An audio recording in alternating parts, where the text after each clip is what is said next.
มาเข้าครัวเฮ็ดอาหารนำกันเด้อพี่น้องมื้อนี้ก็ซื้อของมากินเลี้ยงฉลองวันเกิดตัวเองย้อนหลังวันเกิดตัวเองตั้งแต่วันที่13พุ่นล่ะแต่ว่าก็ซื้อมาเลี้ยงฉลองย้อนหลังว่าซั่นซะเนาะเพราะว่าวันที่13มันก็เป็นมื้อวันเกิดแต่ว่าก็บ่ได้อยู่บ้านจังซี่น่ะก็เลยแบบว่ามากินย้อนหลังเอาก็ได้ดอกมื้อนี้ก็ถือว่าค่อนข้างจะโชคดีพี่น้องได้หอยแข็งแล้วก็ได้หอยหลอดมาแล้วก็ได้ผักค่อนข้างจะถูกได้เพราะว่าหยัง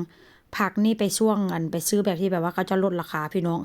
46เพราะว่ามื้อวันที่แบบว่าค่อยซื้อมาตั้งแต่วานนี้ว่าเส้นซะเนาะเพราะว่ามื้อนี้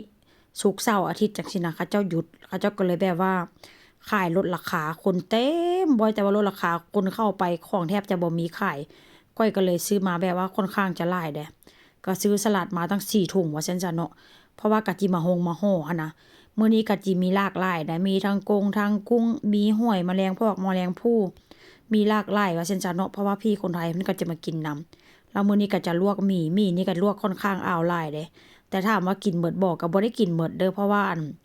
กะจิกินกันฮอดมื้อแลงว่าซั่นซะเนาะหลังจากกินข้าวกินน้ำแล้วก็สิพากันเล่นอยู่ในบ้านนี่แหละเพราะว่าหยังมื้อนี้ฝนตกเมิดมื้อพี่น้องไปทะเลก็บ่ได้ว่าซั่นซะแล้วก็อีกอย่างก็ สิพาลูกพาเต้าไปเล่นนอกก็บ่ได้จังซี่นะเพราะว่าฝนมันตกดินแต่ถ้าหากว่าฝนบ่ตกดินแดดออกนี่ก็คือสิไปทะเลคือเก่าหั่นล่ะแต่ว่าไปทุกมื้อก็คือว่าหั่นล่ะพี่น้องมันก็เมื่อยมื้อนี้ก็เลยแบบว่าถือโอกาสพักผ่อนไปในตัวเพราะว่าหยังเพราะว่าฝนตกอันนี้ก็จะเป็นหอยแครงที่ว่าซื้อมาเด้อพี่น้องเสื้อบ่ถุงนี่ก็ประมาณ70กว่าบาทถุงนี่นะแต่ว่าถามว่าแซ่บบ่แซ่บแต่ถามว่าความแซ่บความนัวนี่ก็นัวอยู่แต่บ่สู้หอยไทยบ้านเฮาเด้อพี่น้องขี้ดินเต็มก่อนค่อยจะเอามาต้มนี่นะค่อยล้างก็ประมาณ10กว่ารอบ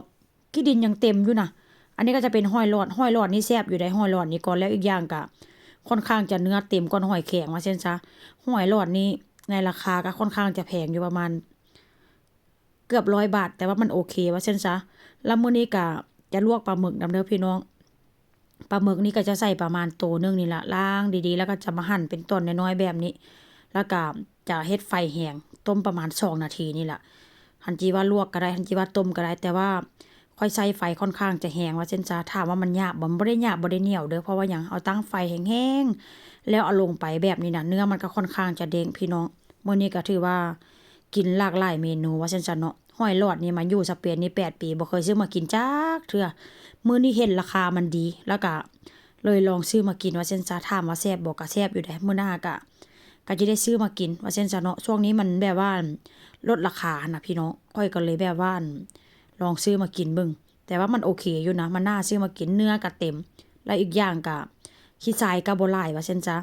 ก็ถือว่ามาอยู่นี่หลายปีก็บ่เคยซื้อมากินเนาะย้านมันบ่แซ่บพี่น้องแต่ว่าหอยแครงนี่ก็คือจิลาบเพราะว่าหยังเพราะว่าขี้ดินมันหลายแล้วก็ เนื้อมันก็ค่อนข้างน้อยจ้อยจ่อยหอยแข็งก็ได้ก็ถือว่าโชคดีนะเพราะว่าพอล่างก็บ่เคยซื้อมากินว่าซั่นซะหลังจากต้มหอยหลอดแล้วค่อยก็จะมาต้มหอยแมลงภู่ต่อหอยแมลงภู่นี่ส่วนหลายค่อยก็จะซื้อแบบว่าเป็นถุงแบบนี้มาได้เพราะว่าหยัง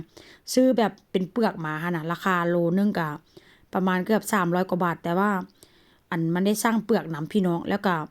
มันก็ค่อนข้างจะคล้ายกันนี่แหละแต่ว่าอันนี้ก็ค่อนข้างจะสะดวกสบายในการกินว่าซั่นซะเนาะเพราะว่าซื้อสำเร็จรูปมาเขาเจ้าจะขายแบบเป็นถุงแบบสำเร็จรูปแกะแล้วหั้นน่ะก้อยก็จะซื้อแบบนี้มาอันนี้ก็จะประมาณ3นาทีแล้วพี่น้องต้มไฟร้อนๆแล้วก็ประมาณว่าเฮ็ดไฟร้อนๆแล้วก็ค่อนข้างจะแป๊บเดียวว่าซั่นซะถ้าหากว่าต้มหลายมันก็จะเหี่ยวแล้วก็แข็งอันนี้คือกันเด้เฮ็ดไฟร้อนๆก็ต้มประมาณ1นาทีนี่แหละเพราะว่ามันค่อนข้างจะตัวน้อยเห็นบ่ แล้วก็จ้อย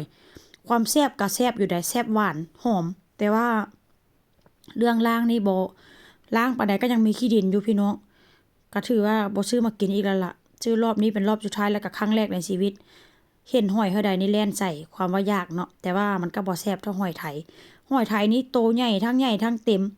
แล้วก็ทั้งเนื้อเด้งๆแต่ว่าอันนี้แหมแหวแจ่บแวบพี่น้องเอ้ยเบิ่งแหมเห็นบ่มีแต่ตัวน้อยๆ